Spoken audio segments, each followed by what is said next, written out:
말씀은 마태복음 7장 6절입니다. 마태복음 7장 6절. 제목은 지혜로운 전달자, wise deliverer가 되겠습니다.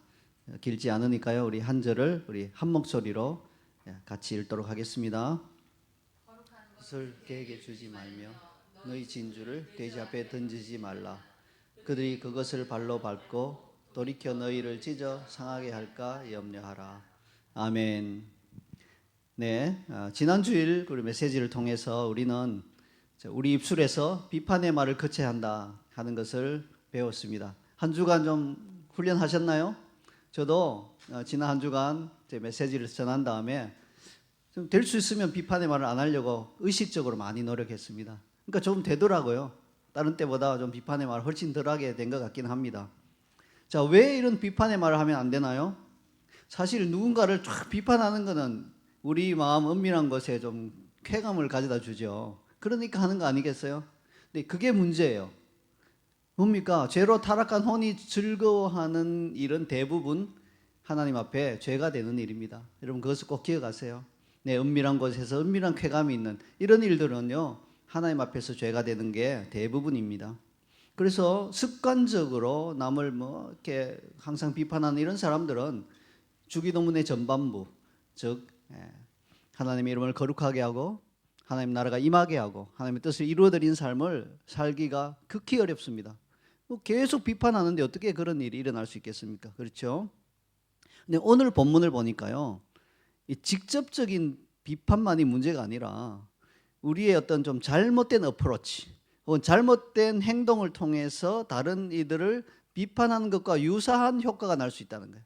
우리가 누군가를 비판하면 그 사람이 우리를 좋아할까요? 좋아하지 않죠. 마음의 문을 닫아버리죠. 그런 것처럼 오늘 예수님께서 하신 말씀과 같은 행동을 했을 때, 어떤 어프로치를 했을 때 마음의 문을 우리가 비판하는 것처럼 그 사람이 움츠려들면서 마음 문을 닫아버릴 수 있다는 겁니다. 그래서 그런 일을 하면 안 된다는 거죠. 그래서 우리는요, 진리의 전달자가 되어야 하는데 지금 예수님 오늘 본문에서 하신 그런 행동을 하면 진리의 전달자가 되기는커녕 오히려 진리를 가로막는 자, 복음의 진보를 막는 자가 될 수 있다는 것을 우리가 배워야 하겠습니다. 구체적으로 그것이 무엇인지는 오늘 본문을 강해하면서 말씀드리도록 하겠습니다. 몇 년 전부터 한국 사회에 개돼지라는 말이 유행했어요. 우리가 한국을 떠나와서 살고 있기 때문에 잘 모르시겠지만 한국 사회에서는 그게 많이 유행을 했어요. 물론 개와 돼지를 한꺼번에 묶어서 언급하는 표현은 오래전부터 있어 왔습니다. 개돼지 취급한다 하면 뭡니까? 어떤 사람의 인격을 무시하고 함부로 대하는 것을 의미하죠. 또 개돼지보다 못하다 이렇게 하면 참 미련하고 못났다는 의미로 사용하는 거예요. 다 부정적인 의미죠. 근데 최근 들어서는요, 이게 약간 또 의미가 더 세분화되었어요. 그 의미는 그대로 가지고 있으면서 또 세분화된데 어떤 의미로 요즘 많이 사용하냐면요, 개돼지라고 하면 국가에서 시행하는 정책에 대해서 그것이 불의하고 공정하지 않은 것임에도 불구하고 또 장기적으로는 자기들에게 해가 될 수도 있음에도 불구하고 아무런 비판도 없이 그냥 순응하여서 그냥 따라가는 이런 무지몽매한 민중을 의미하는 용어로 또 자주 쓰입니다. 그래서 개돼지 이렇게 표현을 해요. 자, 과거에 이런 표현이든지 지금 오늘날 좀 세분화된 표현이든지 우리말 표현에 개돼지가 등장하면 상대방을 비하하는 의미로 거의 대부분 쓰였습니다. 긍정적인 의미가 아니에요. 그렇다면 오늘 본문에서 예수님께서 개돼지를 언급하고 있으시죠? 이것 역시 비하하는 의미로 사용되었을까요? 모욕하고 멸시하고 인격을 모독하고 하는 그런 의미로 사용되었을까요? 우리는 아마 그럴 거다라고 느껴요. 왜냐하면 딱 한국 사람인 이상 개, 돼지 이야기 듣는 순간 우리말 옛날부터 들어온 표현이 있기 때문에 이거는 사람을 비하하는 표현이다, 이거는 사람을 모욕하는 표현이다 라는 느낌이 팍 들게 되어 있어요. 그건 어쩔 수 없어요. 그러나 이게 긍정적인 느낌이 들지 않는다고 해서 그게 바로 모욕하고 비하하는 표현이다라는 것은 아니에요. 그게 둘 다 똑같진 않는단 말이에요. 긍정적이지 않을 수는 있지만 그게 모욕하고 비하하는 것은 아닐 수 있어요. 자, 이 차이를 이해하는 게 굉장히 중요합니다. 왜냐하면 이것이 오늘 본문 전체를 관통하는 주제와 직접적인 연관이 있기 때문에 그래요. 실제로 우리가 이 둘의 차이를 잘 이해하지 못하면요, 오늘 본문에 대해서 아주 왜곡된 해석을 할 수 있어요. 뭐 예수님께서도 막말하시네 뭐 이렇게 해석할 수도 있다는 거예요. 하지만 결론을 말씀드리면 주님이 비유하신 개와 돼지는 비하하는 말이 아닙니다.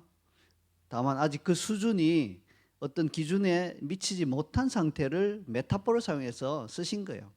우선순위에 관한 말씀이죠. 자, 이 설명이 좀 어려우니까 예를 들어서 설명을 해드릴게요.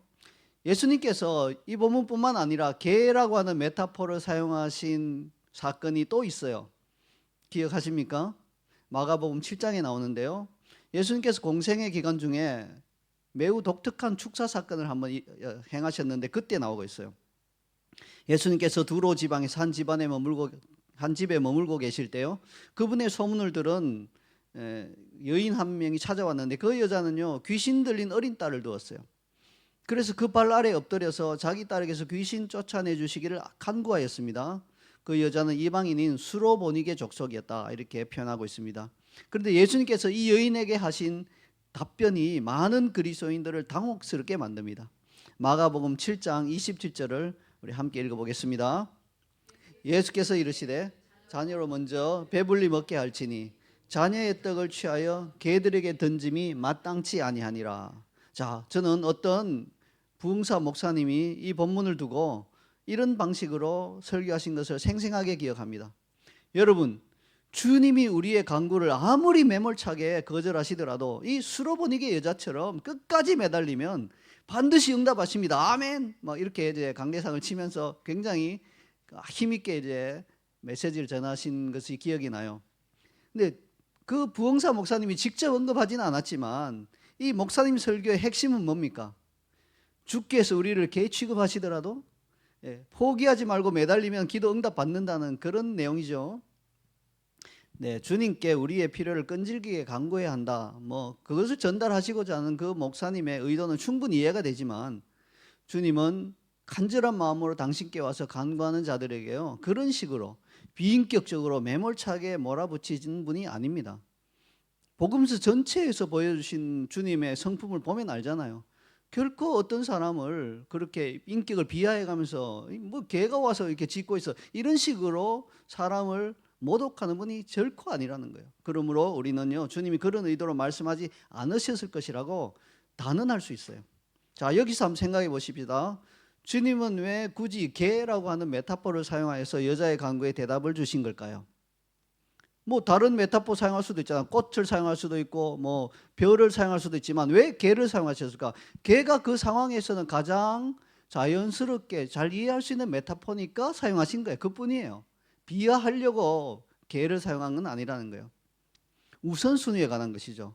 집에서 개를 길러보신 분들은 동의하시겠지만요, 일단 정을 주고 기르는 개는 가족 구성원으로 느껴져요.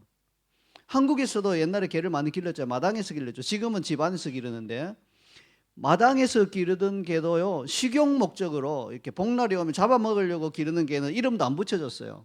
왜? 정들까 봐. 괜히 이름 붙여서 이렇게 꼬리 흔들고 정이 들어버리면 복날 된데 못 잡아먹어요, 이제. 그러니까 아예 이름도 안 붙였죠. 예, 그냥 밥만 주고 그냥 키웠어요. 정 안 주려고. 예, 좀 잔인한 사람들은 뭐, 예, 이름을 말보가 뭐 이런 식으로 붙이더라고요. 좀 잔인하죠. 예, 그 사람들은 심성이 좀 잔인한 것 같아요. 자, 개를 잘 기르면요, 정이 가요. 그리고 가족 구성원으로 느껴집니다. 집에 불이 나면 집주인은 웬만하면 개를 버려두고 도망치진 않아요. 어떻게 해서든지 개를 구하려고 할 겁니다. 그러나 사랑하는 자녀 방에 불이 나서 막 자녀가 지금 죽을 위기에 있는데 개부터 먼저 구하는 사람은 없죠. 그거는 가장으로서 자격 미달입니다. 당연히 자녀들부터 먼저 구해야 합니다. 그런 다음 할 수만 있다면 당연히 개도 구해야 되죠. 자, 이게 바로 우선순위에 관한 것이라는 거예요. 이 설명을 통해 이해를 얻게 된 것처럼 가정에서 식탁 아래를 돌아다니는 개들도 소중해요. 개들은 사람처럼 식탁에 앉지 못하기 때문에 당연히 식탁 아래를 돌아다닐 수밖에 없습니다. 그렇다고 소중하지 않은 것이 아닙니다. 기르는 동안에 정도 많이 들었고요. 그러나 그 개들이 자녀들보다 소중하지는 않는다는 거죠. 예수님께서 지금 이걸 짚어주고 계신 거예요. 수로보니게 여자가 예수님을 찾아와서 간구한 시점이 언젠가? 예수님께서 십자가에서 대속의 죽음을 죽으시기 이전이죠. 그리고 아직 이방인들에게 복음이 본격적으로 전달되기 이전이었습니다. 복음은요, 먼저는 유대인들에게 전달되고, 그리고 유대인들이 거절함으로 말미암아 자연스럽게 이방인에게로 흘러가는 것이 하나님의 경륜이었습니다. 그래서 예수님께서는 70인의 제자를 파송하실 때에도 이방인의 길로도 가지 말고 사마리아인의 고을에도 들어가지 말고 오히려 이스라엘 집에 잃어버린 양에게로 가라, 이렇게 당부하신 것이죠. 예수님은 수로보니게 여자가 간구할 때 이 하나님의 경륜을, 그리고 우선순위를 말씀하시는 거지, 그 여자에게 너 걔가 어디서 와서 이런 간구를 해, 이렇게 하신 게 아니라는 거예요.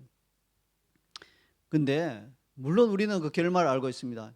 그럼에도 불구하고 이 수로보니게 여인이 걔들도 상에서 떨어지는 부서기를 먹지 않사옵나이까 주여, 이렇게 나오니까 와, 이거는 놀라운 믿음이다 해서 주님은요, 놀라운 믿음을 보실 때는요, 그분의 우선순위도 바꿔버리세요.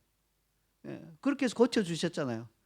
개 취급했다면 왜 고쳐주셨겠어요? 예, 막 계속 개 취급하다가 어유 대답 한번 잘하니까 내가 잘못 생각했네요, 고쳐주신 게 아니라는 거예요. 지금 우선순위로 그것을 강조하시면서 가르침을 베푸는데 이 여인이 끝까지 포기하지 않으니까 그 믿음을 높이 사신 것이죠. 이제 다시 오늘 본문으로 돌아오도록 하겠습니다. 오늘 본문의 개와 돼지가 누군가를 비하하는 표현이 아니라 우선순위에 관한 것이면 충분히 이해하셨을 것으로 믿습니다. 자, 그러면 다음 주제로 넘어가서 예수님이 말씀하신 거룩한 것과 진주가 무엇을 가르치는지 생각해 보겠습니다. 자, 뭘 가르칠까요? 여러분이 가지고 있는 거룩한 것은 뭔가요? 지금 제가 묻는 것은 값비싼 것이 아니고요, 소중한 것, 물론 그것도 맞겠지만 아니고 거룩한 게 뭐냐는 거예요. 그 히브리어법을 보면 말하고자 하는 것을 단어만 바꿔서 두 번 반복해요. 두 가지는 사실상 같은 의미예요. 그러니까 거룩한 것과 진주는 같은 의미예요. 그러면 이제 답이 딱 나오죠. 아, 거룩한 것인데 진주와 같은 것. 뭡니까? 잠언에서 진주는 지혜의 말씀이죠. 하나님의 지혜잖아요. 그러므로 이 거룩한 것은 곧 하나님의 말씀이구나 하는 것을 알 수 있어요. 진리의 말씀, 하나님의 말씀이 거룩한 것이죠. 이 시간 거룩한 것이, 즉 하나님의 말씀이 우리에게 있는지 우리 자신을 점검해 보기 원합니다. 하나님의 말씀이 우리에게 있다는 것은 무슨 뜻일까요? 하나님의 말씀을 읽고 이해한다는 뜻일까요? 그것이 기초가 되지만 우리가 하나님의 말씀을 가지고 있다고 그것만으로 말할 수는 없어요. 이스라엘 백성을 생각해 보세요. 이스라엘 백성에 하나님의 말씀이 있었습니까? 있었죠. 모세를 통해서 전달된 율법, 하나님의 말씀이 있었잖아요. 그리고 그들은 하나님의 말씀을 가지고 있다고 자부했습니다. 선민이라고 자부했어요. 그러나 하나님의 말씀을 맡은 이스라엘 백성은 궁극적으로 세계 열방을 향한 말씀의 지혜로운 전달자가 되지 못했어요. 그들은 말씀을 맡았음에도 불구하고 오히려 이방인들의 우상 숭배를 따라 행음하다가 바벨론의 포로가 되고 말았습니다.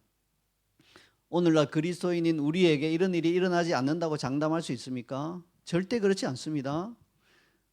대부분의 그리스도인들은 자신들이 하나님의 말씀을 가지고 있다고 자부할 거예요. 하지만 우리는 거룩한 하나님의 말씀의 전달자로 살아가고 있냐는 것입니다. 아니, 전달자가 되기에 앞서서 정말로 우리에게는 하나님의 말씀이 있기는 한 걸까요? 이것을 우리가 심각하게 고민해 보자는 것입니다. 우리에게 하나님의 말씀이 있다고 당당하게 말하려면요, 우리가 하나님의 말씀대로 살아야 되는 것입니다. 그래야 하나님의 말씀을 가진 자다, 이렇게 말할 수 있는 거예요. 우리 지난주에 배운 걸 생각해 보세요. 하나님의 말씀은 분명히 비판하지 말라고 명령하고 계시죠. 그런데도 그걸 무시해버리고 우리 마음대로 원하는 대로 남을 비판하고 산다면 과연 우리가 하나님의 말씀을 가지고 있다고 말할 수 있겠습니까? 가지지 못한 것이죠. 이런 건요, 정말 어린아이들도 이해할 수 있는 원리예요. 몸이 아파요. 그래서 병원에 가서 약을 타왔어요. 진료를 하고 처방전을 받아서 약을 타왔습니다. 그러면 우리는 약을 가진 것인가요? 집에 약이 있는 거죠. 그냥 그걸 먹어야, 복용해야 우리가 약을 가진 것이 됩니다. 그냥 복용하지 않고 선반 위에 올려두면 그냥 집에 있는 거예요. 똑같은 원리죠. 하나님의 말씀을 우리가 듣고 이해하고 깨닫는다고 그게 우리 것이 아니라 말씀대로 살아낼 때 말씀이 우리 것이 된다는 것입니다. 그러므로 하나님의 말씀을 삶에 적용해서 마음에 심겨진 말씀이 되기 전까지는 우리는 거룩한 하나님의 말씀의 전달자가 될 수 없습니다. 그냥 귀로만 듣고 귀동냥하고 그냥 이 말씀을 그냥 전달하는 것만으로 구원과 회복과 치유의 역사가 일어나기를 기대하기는 어렵다는 것입니다.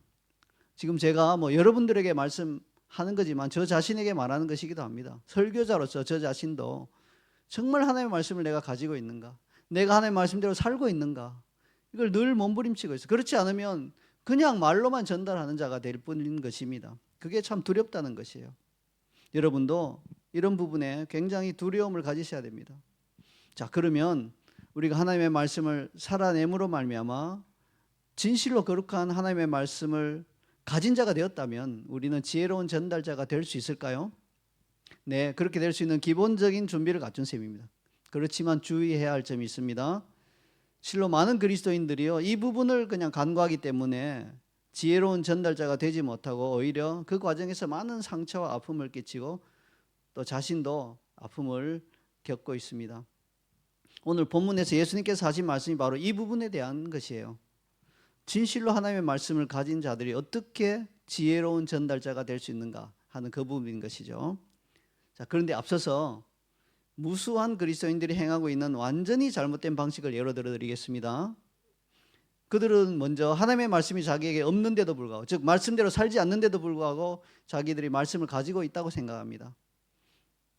그리고 그들은 죄 가운데 사는 이웃이나 친구나 친척들, 가족들을 보면서 야, 내가 가지고 있는 하나님의 말씀을 전달해 줘야 되겠다, 그렇게 생각을 해요. 그러면 그가 믿고 돌이켜서 멸망의 길로부터 진리의 길로 돌이킬 수 있을 것이다, 그렇게 생각합니다. 물론 의도는 좋죠. 하지만 문제는 자기가 없는 걸 지금 주려고 하고 있는 거잖아요. 우리 가운데 자기에게 없는 것을 줄 수 있는 사람은 아무도 없습니다. 여러분, 유명한 마술사가 마술 공연하는 거 보면 왜 이게 어디서 나오는지 모르죠. 손에서 카드가 계속 나와요. 입에서 뭐가 계속 나와. 그럼 없는 데서 나오는 거예요? 아니에요.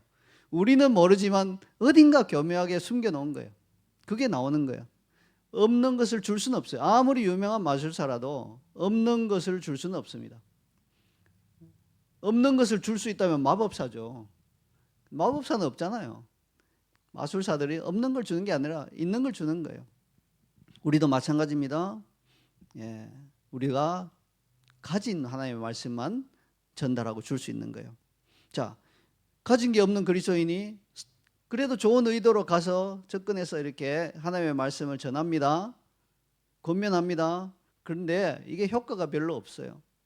말씀을 받는 사람들이 그 사람의 삶을 아니까 속으로 뭐라고 생각하고 있어요? 너나 잘하세요. 나한테 이런 이야기를 하세요. 너 보니까 내가 예수님 믿기 싫어, 이렇게 생각하고 있을 수 있다는 거예요. 자, 그러므로 그의 모든 노력은, 선한 노력은 실패로 끝나고 맙니다. 그러면 그 그리스도인은 이렇게 중얼거리죠. 주님이 거룩한 것을 걔에게 주지 말라고 했는데, 진주를 돼지 앞에 던지지 말라고 했는데 괜히 그렇게 했네, 이렇게 중얼거린다는 거예요. 속으로 중얼거리면 다행이지만 어떤 무식한 그리스도인들은요, 면전에 대놓고 이야기한 거예요. 그러면 그 말을 들은 상대방은 뭐라고 느끼겠어요? 말 그대로 나를 개돼지 취급하는 걸로 느끼죠. 그래서 마음문을 완전히 닫아버린다는 겁니다. 자, 이렇게 되면 주님께서 그래도 너는 진리 전달하려고 했으니까 잘했어 하실까요? 기뻐하실까요? 천만의 말씀입니다. 잘못된 방식으로 이렇게 마음문을 오히려 닫아버리게 만드는 것은 주님이 기뻐하시는 일이 아니에요. 자, 이제 다시 돌아와서 어떤 그리스도인이 하나님의 말씀을 삶에서 실천함으로 이제 지혜로운 전달자가 될 준비를 갖췄다고 합시다. 그렇지만 그 진리를 전달하는 데 있어서는요, 여전히 주의해야 한다는 게 오늘 본문의 말씀이에요.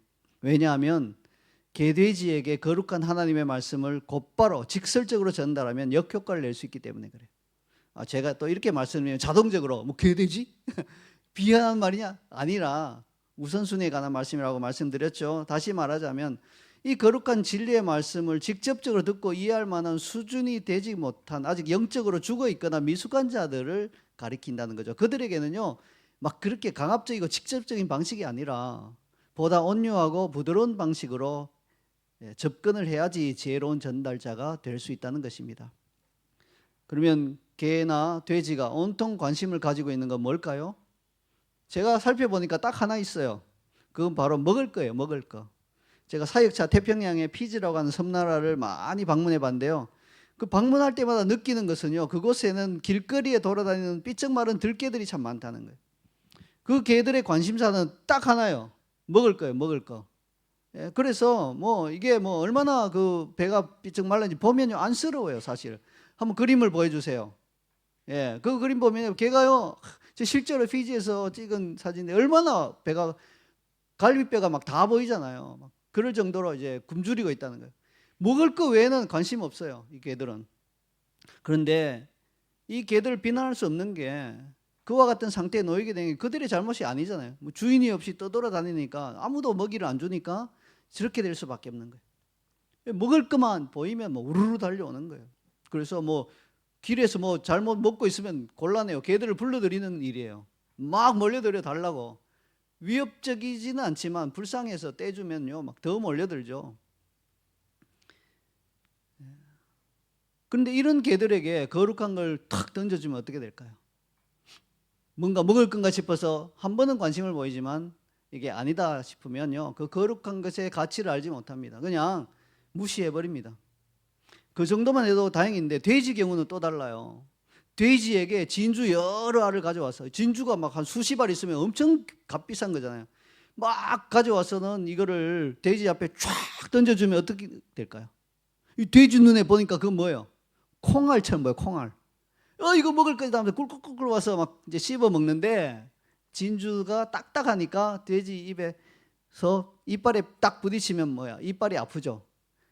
그럼 돼지는 화나는 거예요. 뭐 이런 걸 왜 던져 하면서 돌이켜 던진 사람을 공격할 수 있다는 것입니다. 이것은 우리에게 어떤 교훈을 주나요? 우리가 거룩한 하나님의 말씀을 가진 진리의 전달자가 되어서 하나님의 말씀을 전하고자 하더라도 그 말씀을 받는 사람들의 영적 수준을 세심하게 잘 파악해서 적절한 수준과 방법으로 전해야 한다는 거예요. 그래야만 그들이 마음문을 닫지 않고 진리를 수용할 수 있는 지혜로운 전달자가 되는 거예요. 우리가 많이 실수하는 게, 특히 좋은 그리스도인들이 많이 실수하는 게 이런 부분이에요. 마음이 너무 촉급하고 이거 주기만 하면 살아나는데 그 생각에 막 그냥 우격다짐으로 아직 준비도 안 된 사람에게 막 집어넣으려고 하니까 이게 이제 돼지가 진주를 씹는 것 같은 효과가 나는 거죠. 오히려 돌이켜서 공격하는 거예요. 그래서 오히려 관계가 안 좋아지고 어려워지고 그런 일들이 생긴다는 것입니다. 제가 대학교 때 동아리 활동을 하던 중에 들은 한 선배에 대한 감동적인 이야기가 아직도 생생하게 기억에 남아 있습니다. 그 선배는 ROTC라고 하는 학사 장교 과정을 거치고 육군 소위로 부임했습니다. 당시에 육군 소위는 통상 소대장을 말해요. 그래서 소대장을 맡아요. 그런데 군대 내에서도요, 이 육군 사관학교를 졸업하고 소위로 인간화해서 소대장을 맡게 되면 부하 병사들이 말을 잘 들었어요. 정식으로 육군 사관학교 나왔습니다. 근데 학사장교로 육군 소위로 이게 이제 와서 소대장이 되면요, 교묘하게 좀 말을 잘 듣지 않고 군대 용어로 치자면 개기는 경향이 있었어요. 왜냐하면 같은 선상이 아니라는 거죠. 정식으로 육군 사관학교 나온 소대장하고 뭐 학교 다니다가 그냥 좀 뭐 1년에 몇 차례 그냥 훈련 좀 받고는 장교랍시고 와서 소대장 되니까 이제 안 입겁다는 거예요. 그래서 개긴다는 겁니다. 이런 개김은 특히 군대 말뚝박 같다고 하는 직업군인 하사관들에게 더 두드러지게 나타났습니다. 아니 지금 새파란 소대장보다 나이도 한 10살 많고 군대 경력도 짬밥도 10년 이상 더 먹었는데 내가 이제 저 사람의 명령을 듣고 해야 된다니까 좀 기분이 나빴던 거죠. 그래서 툭 하면 명령을 무시하거나 더 심하면 막 대놓고 그냥 반발을 했다는 겁니다. 자, 그 선배에게 그 중에 한 고참 하사관이 특히 심하게 반항적으로 행동했다고 합니다. 뭐 지시하면 안 해놓는 건 뭐 다반사고, 소대원들에게 막 가서 이번에 부임한 소대장 그 새파란 거 아무것도 몰라 이런 식으로 인격을 모독하면서 비하했다고 합니다. 소대 분위기가 완전 엉망이 됐겠죠. 그러나 그 소대장은 묵묵히 자기가 맡은 일에 최선을 다하면서 소대를 통솔하려고 했습니다. 그리고 그 하사관에게 별다른 말을 하지 않았대요. 그런 중 어느 날 그 하사가 큰 사고를 치고 말았어요. 밤늦은 시간에 근무하다가 몰래 빠져나가서 인근 마을로 가서 술을 잔뜩 마시거든요. 술이 만취가 돼서 돌아와서는 내무반에 온통 다 토해놓고 널브러져 있는 거예요. 이게 이제 발각되면 영창 가야 되죠.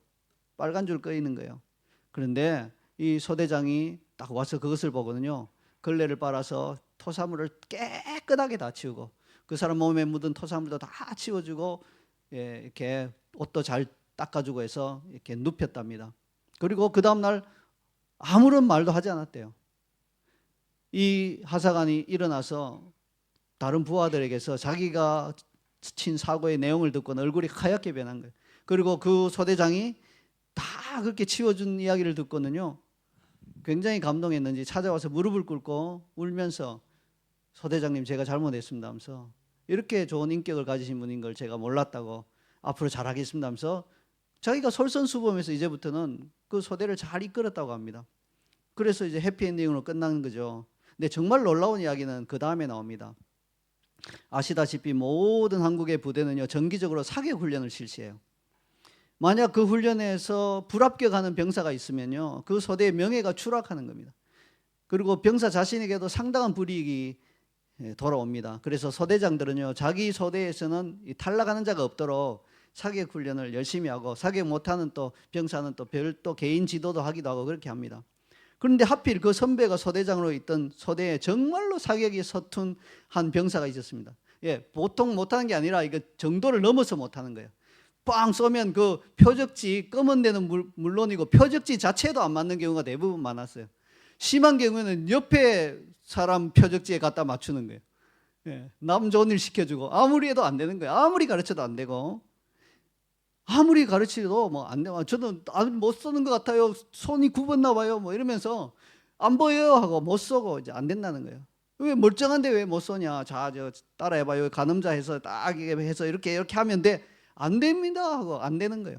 근데 어느 날 그 소대장이 밤늦게 그 병사를 깨웠어요. 자고 있는 병사를 깨워. 나랑 어디 좀 가자고. 옷 입고 따라 나오라. 영문을 모르고 졸린 눈으로 따라갔더니 사격장을 간 거예요. 사격장에 아무도 없으니까 뭐 깜깜하죠. 불을 탁 켜더니 실탄이든 소총을 딱 주고는요. 여기 있어 하고는 자기는 표적지 있는 데까지 걸어간 거예요. 한 30-40m 되잖아요. 그 표적지가 둔덕으로 돼 있는데 그 둔덕 한가운데 흙으로 된 둔덕에 가운데 표적지가 박혀 있죠. 둔덕 위에 딱 걸터 앉은 거예요. 그러니까 어떤 상황이냐면 이 소대장이 둔덕 위에 걸터 앉고 두 다리 사이에 표적지가 있는 거예요. 그리고는요. 명령이다. 쏴라. 그런 거예요. 그 말을 듣고 기겁을 한 병사가 막 그냥 저는 쏠 수 없습니다. 저는 사격을 못합니다. 엎드려서 실시. 그러니까 막 방아쇠를 당길 수가 없잖아요. 누가 간이 어떻게 해서 방아쇠를 당길 수 있겠습니까? 뭐 간이 쫄아들어서 저는 절대로 당길 수 없으니까 한 2시간 가량 실랑을 했대요. 야단치고 너 방아쇠를 안 당기면 너 주권을 나 죽는다. 이 방아쇠를 당기기 전까지는 여기서 안 나간다. 너는 할 수 있다. 당겨라. 한 발이다. 엄청 협박하고 야단치고 했더니 2시간쯤 지나서요. 이 병사가요. 눈을 부릅뜨더니 예! 하면서 빵 당겼대요. 어떻게 됐겠습니까? 10점 만점 한가운데를 뚫었대요. 그러니까 이제 소대장이 표적지 가지고 오더니 어깨를 두드려주면서 봐. 할 수 있다고 그랬잖아. 그리고 자 들어가자. 자자 이렇게 했대요. 그 병사가요. 후에 그 군단, 사단이라고 할까요? 사단 전체에서 1등 가는 사수가 됐답니다. 제가 왜 이렇게 길게 그 선배 이야기를 들려드릴까요? 제가요 이 선배의 행동을 모든 군인이 따라야 할 모범이라고 말씀드린 건 절대로 아닙니다. 어쩌면 너무 위험한 도박이었을 수 있잖아요. 자기 목숨 걸고. 자, 그러나 그 소대장은 자신이 할 수 있는 최선의 방식으로 자신이 가진 지식과 기술을 전달하고자 했던 겁니다. 물론 그 소대장은 사격이 서툰 그 병사를 그냥 말로만 닥달할 수도 있었겠죠. 너 그따위로 하면 너 얼차례야. 영창 갈 수도 있어. 이렇게 말로만 할 수도 있었겠지만 그래서 안 되니까 그 병사를 위하는 마음에 안타까운 마음에 자기 목숨까지도 걸었다는 겁니다. 우리 그리스도인들이 바로 이 소대장에게서 지혜로운 전달자의 원리를 배워야 할 것입니다. 거룩한 하나님의 말씀을 전달하는 데 있어서 이 상대방의 영적인 수준과 상황을 고려해서 정말로 그가 이해하고 또 마음문을 열 수 있는 방식으로 전달하여야 된다는 것입니다. 그것이요 사랑과 긍휼로 토한 것을 치워주는 그런 방식이든지 아니면 자신의 목숨까지도 그는 대담한 방식이든지 그때그때 성령께서 주시는 감동으로 행하면 되는 것입니다. 그러면 성령님이 책임져 주신다는 거죠. 개와 돼지가 거룩한 것과 진주를 주는 사람을 공격한다면 그건 누구의 잘못일까요? 물론 개와 돼지의 잘못도 좀 있지만 그보다는 훨씬 더 많이 지혜롭지 못하게 그렇게 던진 그 사람들의 잘못이 훨씬 클 것입니다. 주님이 오늘 우리에게 주시는 권면도 그거예요. 너가 하나님의 말씀을 가진 지혜로운 전달자가 되려고 한다면 무조건 그냥 그것을 우격다짐으로 주려고 하지 말고 그 사람의 영혼을 사랑하는 마음으로 가장 지혜로운 방법으로 그 사람이 정말 마음문을 열고 받을 수 있는 방법으로 전달해 준다면 그 진리의 말씀이 그에게로 흘러갈 것이다. 너는 나를 위하여 그 지혜로운 전달자가 될 수 있겠니? 예수님께서 오늘 이것을 우리에게 권면하시고 또 명령하시는 것입니다. 우리 자이언 CC의 모든 성도들이 지혜로운 전달자가 되어 거룩한 하나님의 말씀을 가족과 이웃에게 그들의 수준에 맞게 정확한 방식으로 그들이 마음문을 열고 받아들일 수 있는 방식으로 전달할 수 있게 되기를 간절히 소망합니다. 아멘. 우리 한번 말씀을 두고 한번 기도하기를 원합니다. 오늘 들으신 말씀을 다시 한번 새기면서 하나님 제가 지혜로운 전달자가 되기를 원합니다 하는 그 마음의 소원을 품고 지금 정말 그 지혜를 그 진리를 전달해야 될 그 사람들을 한번 떠올리면서 하나님 그 사람들에게 내가 어떻게 접근해야 합니까? 어떻게 해야 지혜로운 전달자가 될 수 있습니까? 여쭤보면서 우리 한번 기도하며 나가도록 하겠습니다. 함께 기도하겠습니다.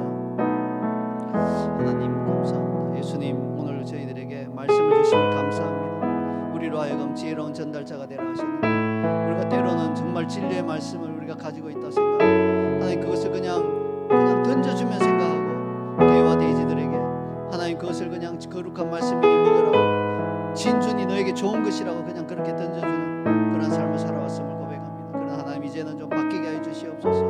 하나님 어떤 상황이 어떤 형편이든지 그 사람의 상황과 형편을 살피고 그 사람의 영적인 상태를 잘 살펴서 성령께서 주시는 지혜로 하나님의 말씀을 전달하되 나의 희생과 나의 사랑과 나의 모든 시간과 나의 생명까지도 걸며 하나님 주님을 위하여서 하나님 나라를 위하여서 전달할 수 있는 자가 되게 하여 주시옵소서. 그러할 때 변화가 일어날 것입니다. 그럴 때 그들의 마음문이 열릴 것이며 하나님의 말씀을 받아들일 것입니다. 하나님 이러한 전달자가 될 수 있도록 우리를 인도하여 주시옵소서. 그렇게 이끄실 우리 성령님을 찬양합니다. 하나님 감사합니다. 하나님께서 우리에게 하나님의 진리의 말씀을 전해주시며 이 말씀을 살아내고 그 살아낸 말씀을 전달하라고 하셨는데 하나님 그 전달하는 방식도 지혜롭게 해야 된다고 교훈하여 주시니 감사드립니다. 우리는 그저 불타는 마음으로 애타는 마음으로 정말 그냥 전달하기만 하면 저들이 받을 것이라고 생각하고 전달하려고 노력했지만 얼마나 많은 경우에 저들이 오히려 돌이켜 우리를 공격할 때 우리가 낙심하고 실망하고 때로는 저들을 비난했습니까? 하나님 이제는 우리가 저들이 가장 필요한 방식으로 가장 마음문을 열 수 있는 그런 방식으로 성령께서 가르쳐 주시는 그러한 방식으로 하나님의 진리의 말씀을 거룩한 말씀을 전달함으로 말미암아 저들 또한 마음문을 열고 그것을 받아들여 저들 역시 더 높은 수준으로 하나님의 말씀을 맡은 자로 성장할 수 있도록 우리가 그들을 도울 수 있게 하여 주시옵소서. 감사드리며 예수님의 이름으로 기도하옵나이다. 아멘. 시온의 영광 우리 함께 일어나서 찬양하겠습니다.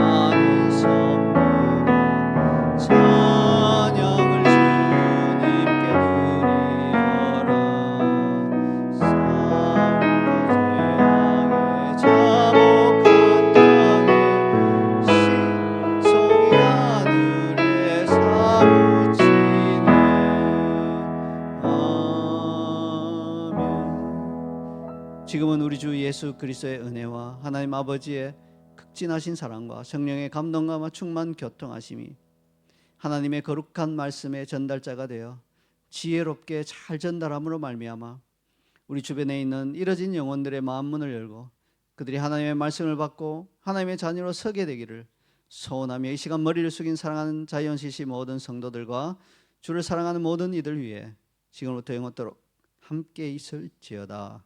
아멘.